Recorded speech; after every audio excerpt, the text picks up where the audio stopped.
Another 400 to 800 state prisoners could be released into county custody by the end of the year as part of a federal mandate to reduce prison overcrowding. But this time, county officials fear the incoming prisoners could be violent or sex crime felons. Joining me with further details is San Diego County District Attorney Bonnie DeManis and San Diego County Sheriff Bill Gore. Welcome back. Thank you. Thanks, Sheriff Gore, how are county jails and probation programs preparing for this possible new influx? Well, we've been dealing with realignment for 18 months now, and the state has already downsized their inmate population by 30,000. So this is the last 10,000, and what we're saying is we don't think there should be an artificial deadline of releasing them by December 31st. If they're forced to do that, that could mean an influx into San Diego County of 400 to 800 new people either on parole or probation. They're not going to be sent to my jails. They're going to be put out in the community under the supervision of county probation. So I see the biggest impact from the county perspective of being on county probation right now. So county probation is one thing, but Bunny, now Governor Brown, he's asked to delay this, as have a lot of people. We support absolutely that. Saying, listen, 10,000 people statewide, 400 to 800 here. By the end of the year, too much, too fast.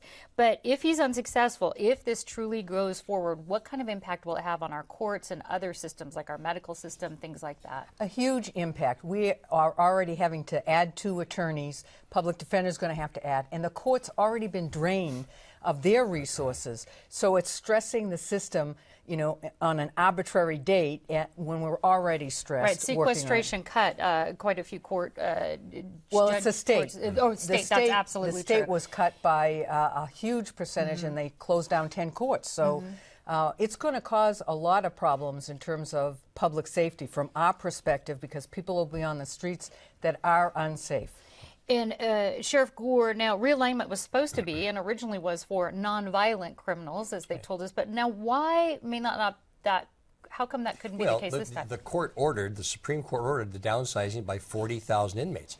It looks like they're not going to be able to meet that goal. They're at 30,000 now, and if they're forced to do this 10,000 additional cut by the end of the year, they're afraid they're going to have to cut into the serious and violent offenders, releasing them from state prison before their sentences are completed, putting them back on the streets. And if the state inmates run true to form, 70% of those will recidivate within 3 years. That's got to impact the crime rate in San Diego County. So that's our big concern overall, is public safety and keeping the crime rates down. Let's talk about that, Bonnie. Since this has been going on since October 2011, how has the crime rate been in San Diego? Has it influenced? Have we gone up or down? Absolutely, we've gone up. We've seen an increase in our cases, 30%, 25 to 30%. So we're seeing it. And we're going to see it more if they do a dump in December.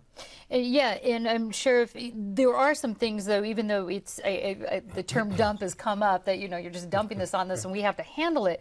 But you've done some preparation. There's some houses to help people not recidivate. Right. Tell us about that. If we're going to be successful on this, we've got to lower the recidivism rate. That I said the state has a recidivism rate of 70%. We've got to bring those numbers down. And you do that by giving them the tools they need while they're in our custody.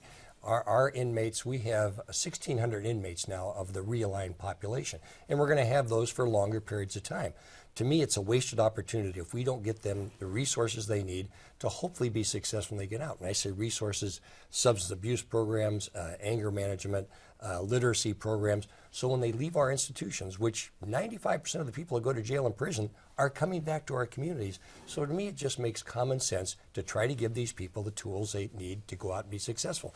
And then we have to work hard at transitioning them into the community, into sober living facilities, into substance abuse programs, and try to find them jobs when they come out, not just give them $200 and say good luck. Right, and I know there are some programs, we've done a couple interviews about those that are going fairly well here. The 211, first of all, was the last one. Bonnie, last question here. How is the county how are you paying for the prison realignment, and how do you predict paying for if this influx comes in? Well, we get money from the state for prisoner realignment. So we've added staff. Probation got the biggest hit because they needed more people really quickly. So we're using that money, but we're going to save money by virtue of the fact that those people that get the tools that the sheriff is talking about will turn their lives around and won't go back into jail, which is now local prison. So all in all, we know how to do it here in San Diego County. We just need to have the tools available to us to do it. And it sounds like a little bit of time. So District Attorney Bonnie DeManis and Sheriff Bill Gore, thank you so much. Thank you. Thanks for having us.